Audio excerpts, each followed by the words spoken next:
आज हम बीजीय व्यंजक के बारे में पढ़ेंगे। आइए पहले समझ लेते हैं कि चर किसे कहते हैं। बीजीय व्यंजक में प्रयोग की जाने वाली अक्षर संख्याओं को चर कहते हैं। चर का मान बदलता रहता है, अर्थात यह कोई भी वास्तविक मान धारण कर सकता है। चर को ए, बी, सी, एक्स, वाई, जेड आदि अक्षरों से सूचित करते हैं। अब अचर के बारे में जान लेते हैं। व्यंजक में प्रयुक्त संख्याएं अचर कहलाते हैं। इनके मान स्थिर होते हैं, जैसे 3, 5, 9, 32 आदि। इनका मान कहीं भी रखा जाए तो समान ही होता है। अब आइए बीजीय व्यंजक के बारे में समझते हैं। बीजीय व्यंजक किसे कहते हैं? एक बीजीय व्यंजक चर और अचर संख्याओं तथा गणितीय संक्रियाओं के संयोजन से बनता है, जैसे m+2, 8-n, 2q² आदि। दिए गए चित्र में 5y² + yz+2 एक बीजीय व्यंजक है, जिसमें 5 और 2 अचर हैं और y और z 2 चर हैं। बीजीय व्यंजक के पद चर और अचर के गुणनफल से बने भाग, जिनको मिलाने से बीजीय व्यंजक प्राप्त होता है, पद कहलाते हैं। जैसे 4x-3, यहाँ बीजीय व्यंजक के 2 पद 4x और -3 हैं। दूसरा व्यंजक लेते हैं हम लोग 3m² + mn+7, यहाँ बीजीय व्यंजक के 3 पद 3m², mn और 7 हैं।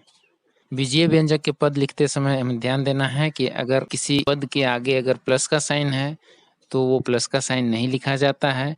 अगर माइनस का साइन है तो वो पद को माइनस के साथ लिखा जाता है। जैसे हम लोग पहले एग्जाम्पल में देख पा रहे हैं 4x-3 है, तो यहाँ पे 2 पदों में 4x और -3 लिखा गया है, लेकिन दूसरे एग्जाम्पल में सभी टर्म्स के आगे में प्लस का साइन है, इसीलिए किसी में भी प्लस का साइन नहीं लगाया गया है। अब हम बीजीय व्यंजक के प्रकार के बारे में जान लेते हैं। बीजीय व्यंजक का नाम उसके पदों की संख्या पर आधारित होता है। एक पद वैसे बीजीय व्यंजक जिसमें केवल एक ही पद हो, एक पदीय बीजीय व्यंजक कहलाते हैं, जैसे 3mn, 11xy, 2q² आदि। द्विपद वैसे बीजीय व्यंजक जिसमें 2 असमान पद हों, द्विपदीय बीजीय व्यंजक कहलाते हैं, जैसे 3m² + 2, 11x-7, 4q² - 9 आदि। त्रिपद वैसे बीजीय व्यंजक जिसमें 3 असमान पद हों, त्रिपदीय बीजीय व्यंजक कहलाते हैं, जैसे 2m² + 3m + 1, x + y + 3, 3q² - 4q - 2 आदि। इसके बाद बीजीय व्यंजक के पदों के गुणनखंडों के बारे में समझ लेते हैं।